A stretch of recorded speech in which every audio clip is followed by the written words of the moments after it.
তো মুষলধারে বৃষ্টি, আমার হয়ে গেছে আজকে রেনি ডে, কিচ্ছু করার নেই। দোকান আজকে মনে হচ্ছে এখন তো খুলতে পারবো না, তবে সন্ধ্যের ব্যাপারটা বলতে পারছি না। আজকে আবার নাকি মৌ কী সব স্পেশাল ব্রেকফাস্ট বানাচ্ছে আজকে বৃষ্টির ওয়েদারে। দেখা যাক কি বানাচ্ছ আজকে, কি বানাচ্ছ আজকে? আজকে বানাচ্ছি উপমা, ব্রেকফাস্টে খাবে উপমা। দেখো আমি থাকতে কত নতুন নতুন খাবার তুমি বানাও। নতুন নতুন খাবার কিছু নয়, পুরনো খাবার, তবে তাও এত বৃষ্টি বাইরে আমার হেল্পিং হ্যান্ড এসে আজকের দিনটা আমাকে উতরে দিয়ে গেছে বলে রক্ষে। আর দেখো ঘরে বসে মাছও পেয়ে গেছি, কাতলা মাছ একদম। আজকে কাতলা মাছ ভাজা দিয়ে কি হবে মেনু? ডালে চালে, ডালে চালে আস্তে করতে তো পারো, খুবই ভালো হয়, কিন্তু তোমার কিন্তু নেই এগ, কিন্তু নেই না এগ না, মাছ ভাজা দিয়ে খাবে। বলে সব সময় ডিম ভাজা দিয়ে যে খিচুড়ি খেতে হবে তার কি মানে আছে? মাছ ভাজা দিয়েও তো খাওয়া যায়। আচ্ছা ফুলকপি আছে, ফুলকপি তুমি নিয়ে এসো। ওই যে কালকে ফুলকপি, এখন এই সামনে রান্না পুজো তো এখন না ফুলকপি গুলো অনেক। কালকে একটু গৈরিকাদির বাড়ি গেছিলাম, ওদের বাড়ির নিচেই একদম বাজার বসে। কালকেও বৃষ্টি পড়ছে। আমি যখন গৈরিকাদির বাড়ি থেকে রাতে ভালো বৃষ্টি হয়েছে ফিরছি তখনও ভালো বৃষ্টি। ওই বৃষ্টির মধ্যে দাঁড়িয়ে ফুলকপি নিয়েছি, তখনও জানতাম না ফুলকপিগুলো কিন্তু ছোট ছোট।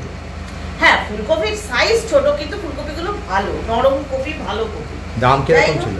দাম ঠিকই আছে, তিনটের দাম নিল 40 টাকা। রান্না পুজোর জন্য দাম বেশি, এখন একটু পুজোর দাম বেশি হবে, কিন্তু কফিগুলো ভালো ছিল। যাই হোক আজকে তাহলে দুপুরবেলার মেনু কি হবে, লাঞ্চ মেনু সেটা দেখার জন্য আগে ব্রেকফাস্টের মেনুটা দেখাও। হ্যাঁ ব্রেকফাস্টে এইটা তো করছি, এই যে এখানে এখন আবার এই এটা সেদ্ধ হচ্ছে।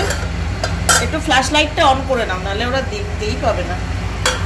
এইখানে সব সেদ্ধ হচ্ছে সবজি, এইবারে উপমা করে ফেলবো, আলুটা সেদ্ধ হলেই। আর এই যে সুজি, এখানে সুজি ড্রাই রোস্ট করে রেখে দিয়েছি। দেখি আলুটা সেদ্ধ হয়েছে নাকি। হ্যাঁ আলু আমার সেদ্ধ হয়ে গেছে। ব্রেকফাস্ট করে তারপর লাঞ্চের এটা আমি বন্ধ করি, নাহলে আমার কথা কেউ শুনতেই পাও না ভালো করে। তবে আমার গলা, সৌভিক বলে আমার 65 ডেসিবেলের গলা, তোমরা এমনি শুনতে পাবে। চলো তাহলে এই হচ্ছে ব্রেকফাস্টটা করে নিই, তারপর লাঞ্চ মেনু শেয়ার করবো তোমাদের সাথে, মানে স্টেপ বাই স্টেপ আজকে। কিন্তু ঘরে আছো, কাজ করবে, অন্তত কিছু কাজ না করো, ক্যামেরাটা করে দিও। বলো তো একলা সব করি, ক্যামেরা করা, এগুলো করা সব করি। একটু ঘর পরিষ্কার করব। হ্যাঁ না, তোমাকে ঘর পরিষ্কার করতে হবে না, যথেষ্ট ঘর আজকেও পরিষ্কার করে দিয়ে গেছে। কালকে তোমার দিন আছে, কারণ কাল যদি এরকমই ওয়েদার চলে, কাল আর আমি ওকে বারণ করে দিয়েছি কাজে আসতে হবে না। কালকে করো, মনের সুখে ঘর পরিষ্কার। আপাতত খেয়ে নিয়ে একটু শক্তি বাড়াই, তারপর দেখছি। হ্যাঁ তো ব্রেকফাস্টে উপমা হয়ে গেছে এবং ব্রেকফাস্ট আমরা খেয়েও নিচ্ছি। তারপর আমি একটু বেরোবো। তো চলে এসেছি একদম বাড়ির কাছে যে আরামবাগটা হয়েছে, এখান থেকে কিনে নেব কিছু মুদির জিনিসপত্র, কারণ খিচুড়িতে আমার 2-4টে জিনিস লাগবে। আর একটা রেসিপি আজকে করব, যেটা তোমাদের সঙ্গে অবশ্যই শেয়ার করব। হঠাৎ মাথায় এলো, তারও কিছু জিনিসপত্র দরকার ছিল। তো চলো বাড়ি গিয়ে রান্নাঘরে আবার দেখা হবে। তো এখানে এখন এই যে বসিয়ে দিয়েছি, ফুলকপি ভাজাগুলো ওপরে রেখেছি, কারণ ওপর দেবো, বেশি তো ফুলকপি নেই। আর এই হচ্ছে মানে তৈরি হচ্ছে খিচুড়ি। আর মাছ ভাজাটা, আচ্ছা এখানে দেখো মাছ ভাজাটা, এটা আমি একটু অন্যরকমভাবে আজকে ভাজবো, ইচ্ছে আছে। আর যদিও এখানে একটুখানি চিকেনও আছে, এটাকে ম্যারিনেট করে রেখে দেবো। আর এই মাছটাকে একটু অন্যরকমভাবে ভেজে নেবো। তো এই মাছটা কীভাবে ভাজছি, এটা এখন এমনি নুন হলুদ দিয়ে আমি মাখিয়ে রেখেছি কিছুক্ষণ। এইবারে এটার মধ্যে একটু ম্যারিনেশন দেবো, সেটা কী দিচ্ছি সেটা দেখাচ্ছি তোমাদের। আচ্ছা এটা ম্যারিনেশনে আমি একটু দিয়ে দেবো এরকম হাফ পাতিলেবুর রস।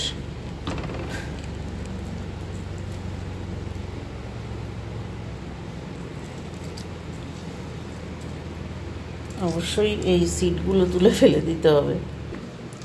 পাতিলেবুর রসের সাথে যাবে আদা রসুনের পেস্ট। আমি একটু কেনাটাই দিচ্ছি এখন, কারণ আমার ঘরে করাটা শেষ হয়ে গেছে, আর আদা রসুন মানে নেইও ঘরে।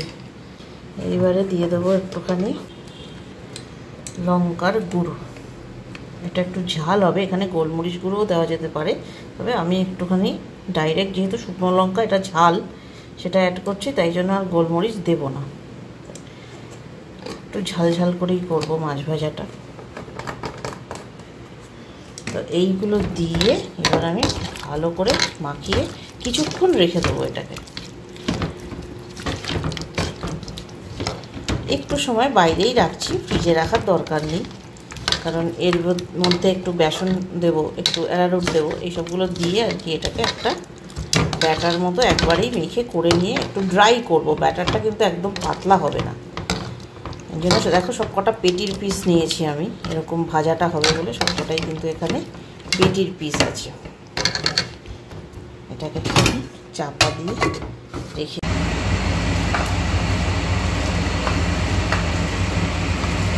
এবারে হচ্ছে পেঁয়াজি। আজকে খিচুড়ির প্ল্যাটারটা একটু অন্যরকম হবে, সব দিনই একই রকম প্ল্যাটার তো ভালো লাগে না খেতে। ক্রমশ প্রকাশ না, ক্রমশ প্রকাশ্য ওদের কাছে কিছু নেই, আমি দেখিয়েই দিয়েছি। আজকে তেল গরম হয়ে গেছে, ছাড়া হলো প্রথম পেঁয়াজ। খাবো যখন ভালোভাবে খাবো না, শুধু তাহলে পেঁয়াজি খেয়েই পেট ভরাও, খিচুড়িটা তাহলে তিনখানাতে আজকে খিচুড়িটা একদম পুরো ভুড়ি খিচুড়ি হয়েছে। আচ্ছা, এখানে এই যে মাছটা আমার রয়েছে ম্যারিনেট করা একদম, এইবারে এর মধ্যে আমি যেটা অ্যাড করব, দিয়ে দেবো। ফ্ল্যাশ লাইটটা একটু অন করে নাও, তাহলে একটু মানে অন্ধকার হচ্ছে জায়গাটা। 1 চামচ বেসন, 1 চামচ মতোই দিলাম এখানে বেসনটা, একটু ক্রিস্পিনেসটা যাতে ভালো হয় এই জন্য দিয়ে দেবো 1 চামচ চালের গুঁড়ো। খুব বেশি মোটা কোটিং এটা কিন্তু হবে না, যেহেতু মাছের ভেতরে কাঁটা রয়েছে, খুব বেশি মোটা কোটিং করবো না।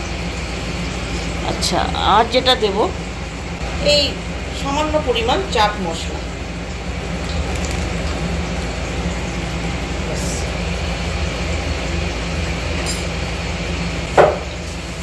এর মধ্যে খুব সামান্য দিয়ে দেবো 1/2 টেবিল চামচ মতো অ্যারারুট। ব্যাস,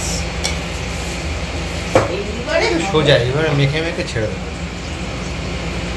এটা আমি একবারে ওই ব্যাটারে ডুবিয়ে ডুবিয়ে করবো না, একদম পকোড়া যেরকমভাবে আমরা মাখাই সেইভাবেই কিন্তু এটাও মাখিয়ে নেব। এইবারে জাস্ট মাছগুলোকে ভেজে নেব। ব্যাস হয়ে গেল, সোজা।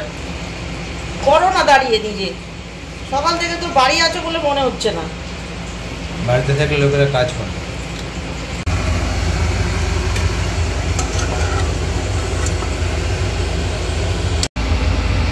আমার এই পেঁয়াজি ভাজার তেলটা এখানে রয়েছে, তার মধ্যেও আমি কিছুটা তেল অ্যাড করব।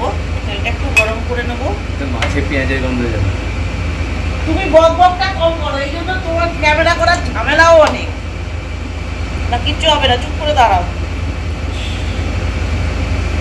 তেলটা বেশ গরম হয়ে এসছে।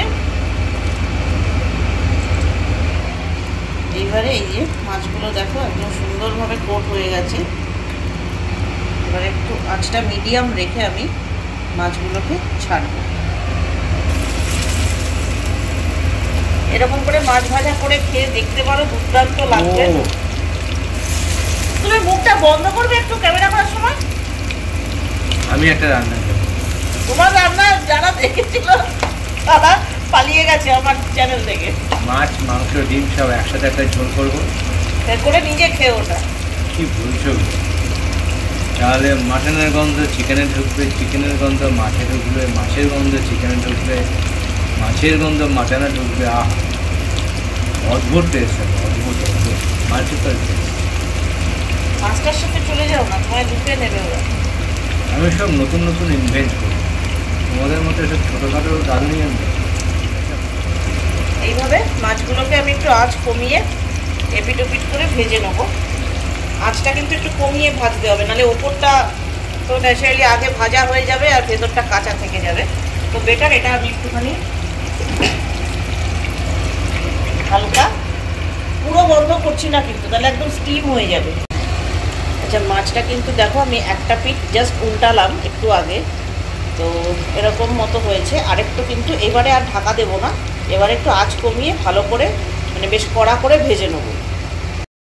তো লাঞ্চে এখানে দেখে নাও খিচুড়ি, মাছ ভাজা, পেঁয়াজি, আর এখানে রয়েছে একটুখানি কুলের চাটনি বা আচারই এটা অ্যাকচুয়ালি আমার দিদি করে পাঠিয়েছিল, মানে নিয়ে এসেছিলো, পাঠায়নি নিয়েই এসেছিলো।